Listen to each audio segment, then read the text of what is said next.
Vicky, and welcome back to Rocked Up Frocks. This is the series where I take vintage and pre-loved clothing and give it a revamp and a makeover. This week's Rocked Up Frocks is something a little bit different because yesterday I held my first ever Rocked Up Frocks upcycling workshop, and I had 7 awesome women come along and bring garments that they wanted to transform. So I thought today that I would show you what they got up to and what they created at the workshop yesterday. So we only had 6 hours. Some people came along with things that they knew what they wanted to do with, and some people came along with things that they knew they wanted to make over but had no idea what they wanted to do.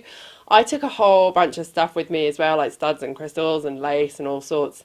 And we were at Cardiff Collective in Kingston here in Canberra, who also have a huge amount of fabric and trims and embellishments and notions and all sorts of stuff. So it was really great to be able to design something in that space, knowing that we could just go and choose from any of the stuff that was available there to use for the upcycle. We didn't have to have things planned in advance and bought. Some people brought along items that they'd been to an op shop and found specifically to bring to the workshop. Some people brought stuff that they'd had in their wardrobe for years in some cases and never worn, and knew that they loved these items but they wanted to change them into something that they will wear instead of just leaving them gathering dust in their wardrobes. So here is the 7 amazing women who came to the workshop, and here's what they created. My friend Kartika was there, so you'll remember her from my Rocked Up Frocks video from last week where I upcycled the blue dress. Kartika brought along a plain black pair of jeans from her wardrobe that she wanted to turn from just something plain into something a little bit more special. So Kartika didn't have a sewing machine with her, so she decided she wanted to do some hand sewing, and she chose these amazing embroidered red rose patches to hand sew onto the bottom of the legs of her jeans. She spent all day sewing and she's only got one of the patches on so far. She used a clear thread to hand sew them in place so that they're really neat and invisibly held in place. So here's where she's up to, and you can get an idea of how it's going to look. Astrid messaged me before the workshop and told me that she was bringing along a garment that her friends refer to as the purple sack. So I had no idea what to expect. And she brought along this really just oversized, baggy, purple lurex jumper. The colour and the sparkle in it were just gorgeous, but the shape was just doing nothing for her. So we played around with a few ideas, and then we decided that we would cut it down the centre front and open it up and make it into a long cardigan that she can wear over all sorts of different things. She first of all stitched 2 lines of stitching down the centre front and then cut between them so that the knit didn't unravel when she cut it. And then she turned the edges back towards the outside, and then she chose a beautiful black lace and a purple velvet ribbon that she's going to finish the front edges and around the collar with. So the lace had to be hand sewn on, so she's still got a fair bit of hand stitching to do, but we could get an idea already of how much better that jumper was going to look as a cardigan, and then adding that lace and that velvet ribbon to the edge is just going to give it something special as well. Sandra brought along a red coat from her wardrobe, which she bought years and years ago, but it's too big for her. She's never worn it, and she referred to it when she turned up as the dressing gown, and I could see exactly why. As soon as she put it on, it was shapeless, the shoulders were drooping, it was done up with that big belt that just gathered it all in, that looked like a dressing gown belt. It had the big patch pockets on the front. So she had no idea what she wanted to do to this coat, but she knew it was such good quality. It cost her a lot of money when she bought it, and she was so sad seeing it hung unloved and unworn in her wardrobe that she knew she wanted to do something to make it wearable. So the first thing that she did was to add some shoulder pads, just to lift those shoulders up, give it some definition to get rid of that droopy dressing gown look. It got rid of all the little pleats at the back by lifting the shoulders up, and just gave her a little bit of structure and made it look more coat-like, but without giving it a big sort of 80s power dressing shoulder pad. It was enough just to lift it from dressing gown to coat. We then added some darts that stopped at pleats at the front and the back, so I helped her pin that, because things like this are so hard to do on yourself. You really need someone else to help you pin things like this to get it accurately. So I helped her pin it, and then she matched them and evened them up and sewed them into place and did an absolutely beautiful job. And again, it helped get rid of all that looseness, all that bagginess that was making it look like a dressing gown. So, and then for a fastener, because it didn't even have a fastening, that's how dressing gown like it was, it just did up with that belt. So to do it up, she found the most beautiful buttons in Cardiff Collective, and instead of making buttonholes, she was really worried about messing the coat up by adding buttonholes to it and doing it wrong, which I can completely understand. I avoid buttonholes at all costs because I have ruined things at the last minute by cutting too far through buttonholes, or the machine's messed up and bunched the fabric up. So I totally get that. So she used some massive press studs or poppers. I think you call them press studs here, don't you? We had this conversation yesterday, on the inside, and then she didn't quite finish. This was a huge job to undertake in one day. So she's added her big press studs to the inside. She's going to put the 4 buttons on the outside to give a double-breasted look. And then she's got this beautiful thin gold trim that she's going to add around the collar as well. And it's going to take this coat from, yeah, frumpy oversized dressing gown to a beautifully tailored red and gold show-stopping coat. It's going to be absolutely beautiful, absolutely beautiful. And I hope this coat will now get loads of love. Samantha brought along a few things that she'd found in op shops, and she decided to work on this beautiful little printed dress first of all.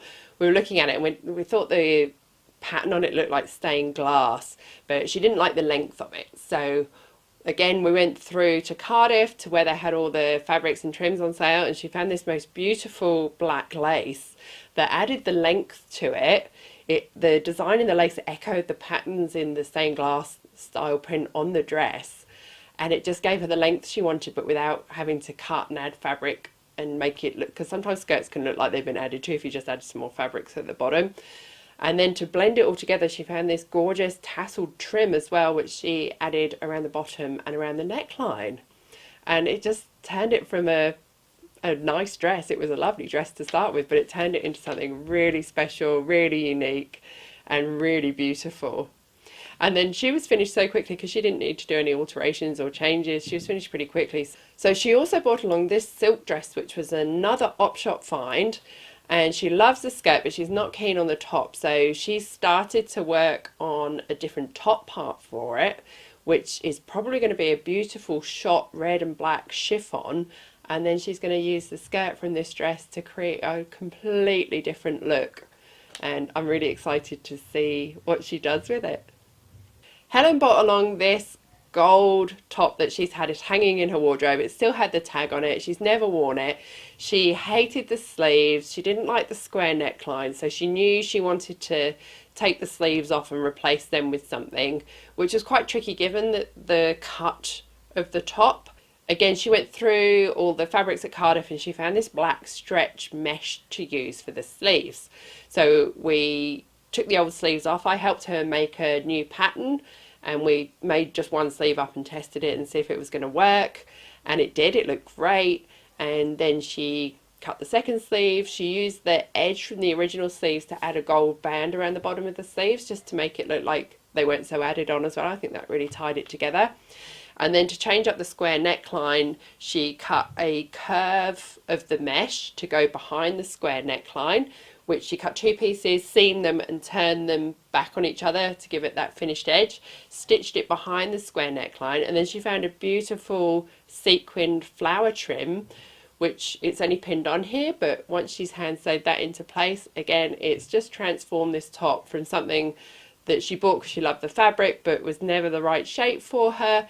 It's transformed it into something that she just loved, and I could see the look on her face when she put that finished top on.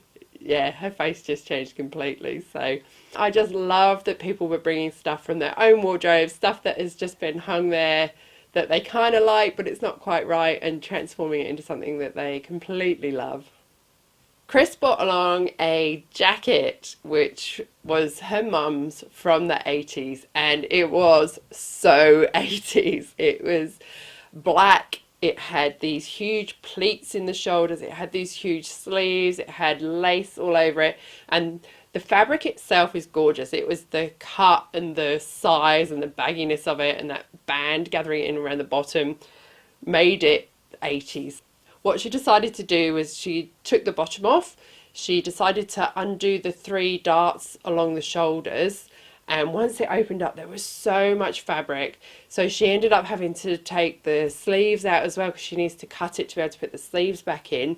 So Chris actually spent most of the day unpicking, and Chris also owns Cardiff Collective as well, so she was also helping other people with their fabric and find what they needed for theirs, so she didn't quite have as much time as everyone else to work on her project as well.